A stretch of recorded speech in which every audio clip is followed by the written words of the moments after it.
Hey, Flourish family. Welcome back to another episode of the Financial Flourish podcast, where we help you flourish in finance and rise in freedom. I'm your host, Michele Pemberton, and I'm so glad you're here. So, for the past couple of weeks, we've been talking about accountability. We've been talking about having that person who can help you with your finances, not just a spreadsheet, but someone who can help you.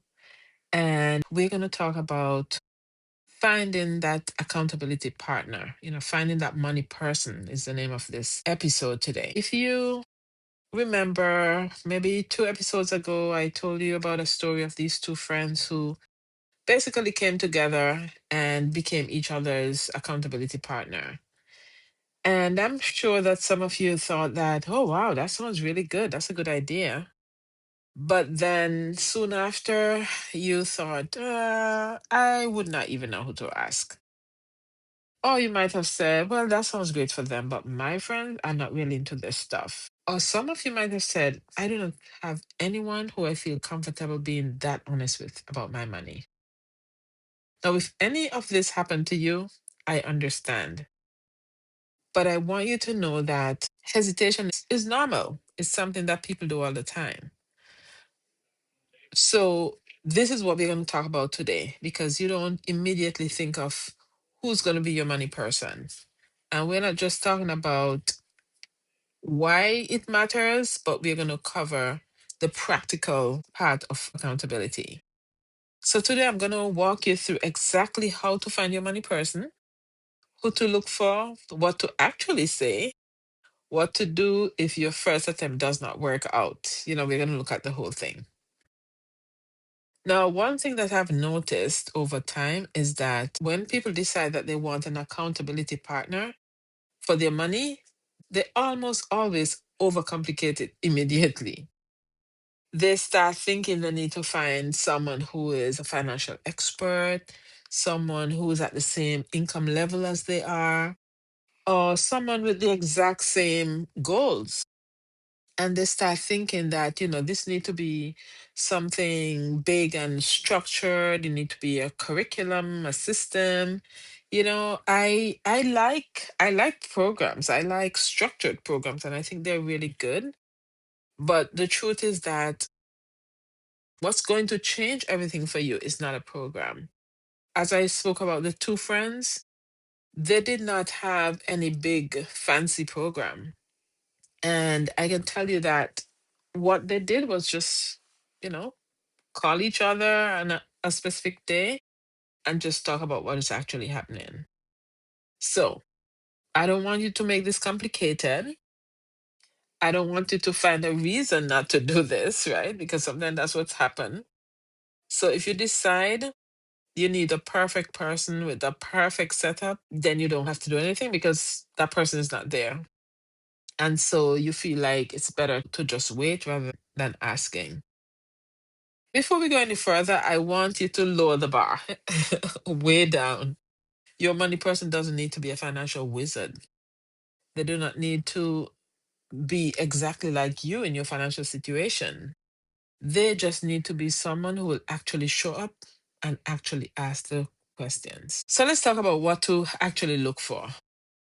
Because we know that everyone in your life is not going to fit, right? Everybody is not that person who should be in your money, and we have to be careful who we let into our financial space. So these are a few you're going to look for, and I'm going to look at four things. One, someone who will not judge you. Now, this is a non negotiable point. You need someone who, when you say, I overspent again this week, they would respond with, okay, what happened? Not a reaction that make you want to hide and, not ask anyone ever again to be your accountable partner. So think about the people in your life who make you feel safe being honest and start with them. The second thing that you're going to look for is someone who's consistent, not someone who's perfect. You don't need someone with flawless finances. But the truth is that nobody does, right? You need someone who's also figuring it out alongside you. And the good thing is you can also be the accountability partner for that person. So it becomes mutual. And what you need is someone who will actually show up week after week. And that is a person who's reliable. So they do not have to have financial expertise, they just need to be reliable. The third thing you're going to look for is someone who's not financially entangled with you in a complicated way, right? So this is very important. Be thoughtful about choosing someone where money might create tension. Like someone you currently owe money to. That might not be the good person to ask. Or someone who might feel competitive, somebody who's like competing with you. Or someone who is weird about comparing numbers. You just want to be safe. You don't want to have that kind of person around you to be up in your money. And then the fourth person that you're looking for is someone you actually like talking to. And this might seem obvious, but sometimes people don't even think about that. So if checking in with this person is going to feel like a chore, you don't want to talk to them because of one reason or the other, you don't want to hear their voice on a Friday afternoon after you finish work, then that is not the person who you need. So let's look at the four things that I said. One, someone who will not judge you. Two, someone who is consistent, not perfect.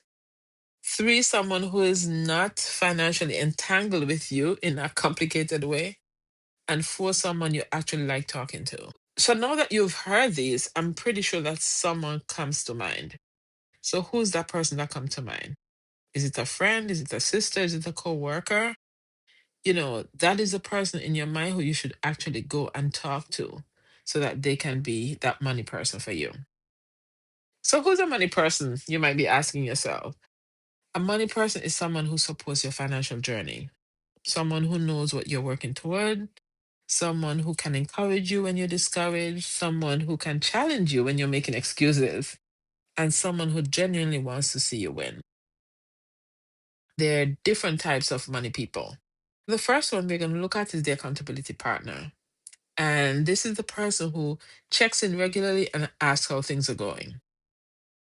Type two is the mentor.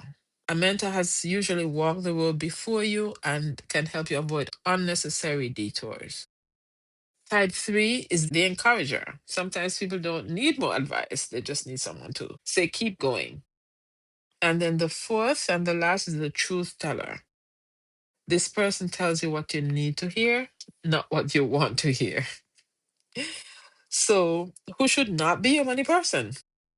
Avoid people who shame, compare, compete, pressure you to spend, or mock your goals. And this is one of the biggest mistakes people make. They do not think about who their money person should be.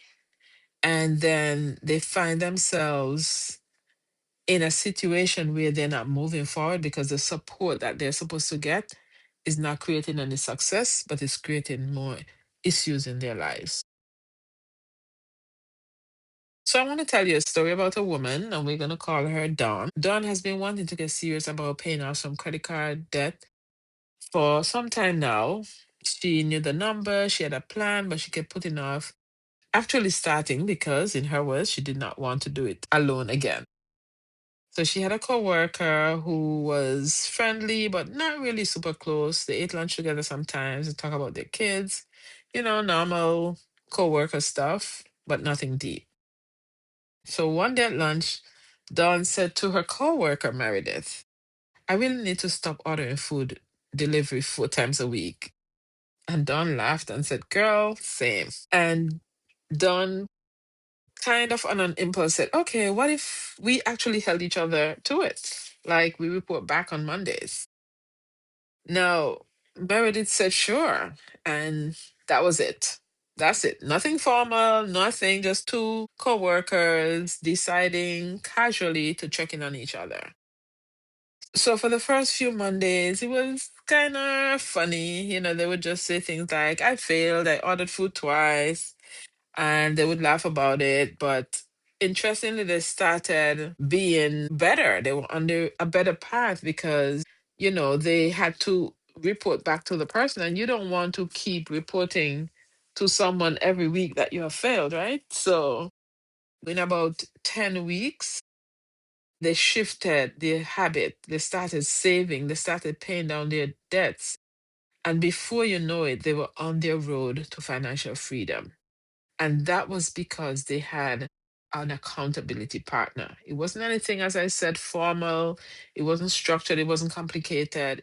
And they didn't even have to explain their finances to each other. They just had to say whether or not they were on the road to financial freedom.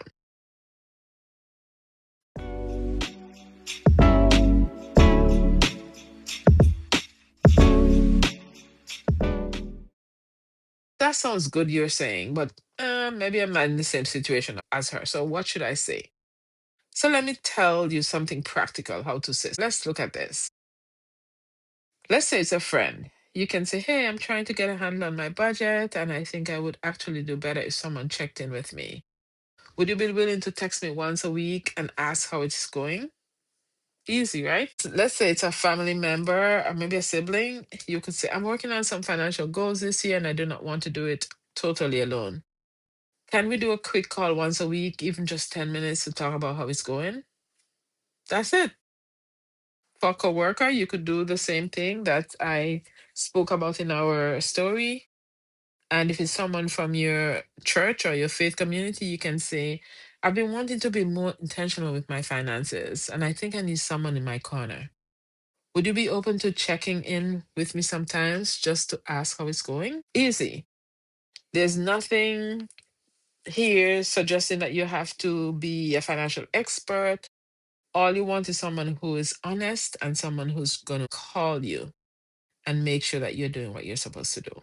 Now, that sounds nice, right? But we have to make sure that it's actually working. So, how is it going to work? The first thing you're going to do is pick at it and stick to it. You know, Fridays might work for some people, Mondays might work for some people. You have to decide with your accountability partner which day is going to work. Secondly, keep it short. It doesn't have to be a long conversation. You don't have to give a full report. It can be a text, it can be a 5 minutes call. I would say not let it to go over 10 minutes. And that's all you need to do. Thirdly, celebrate the wins out loud. Do not just report the misses because we have a tendency of looking at the negative, right? We look at the losses. So don't just report the misses. Also talk about things that you've done well, say it out loud, and celebrate each other along the way. Even the small progress, it keeps the relationship feeling encouraging, and then you want to meet the following week. And then number four, give yourself permission to evolve it. So you might say, it starts with a text, or it could be a talk, a 10-minute talk, but you can expand it. You can say, you know what, we're going to do 15-minute talk, we're going to do half for you and half for me. Or you can add someone else. You might decide, you know what, I know this person who needs an accountability partner. You might decide you're going to do that. Maybe some weeks you skip because, things are going well or both of you are busy. You don't want it to be too rigid. We want to make sure that it works in your real life. So that's something that's very important. And it's actually something that we're thinking about because someone mentioned that with Financial Flourish, that's something that we can do because she has her budget down packed, everything is fine, but she feels like just being there with someone else would make a big difference. So that's something that we're going to think about doing in the future. Now, I want to leave you with one more thought before I wrap up. We are not designed to carry things alone, and that includes our money. There's something in us put there on purpose, I think, that needs to be known, not performed for, not impressive to, but known. And the real numbers, the real struggles, the real wins, all of it needs to be known. And when you let one person really see that, something shifts. The thing you were carrying alone gets lighter just because someone else is holding a little piece of it with you. That is not weakness. That is how we were built to do hard things together, even in small ways. Even on a Friday with a small text to make sure that you are continuing on your road to financial freedom. So here's your send off today.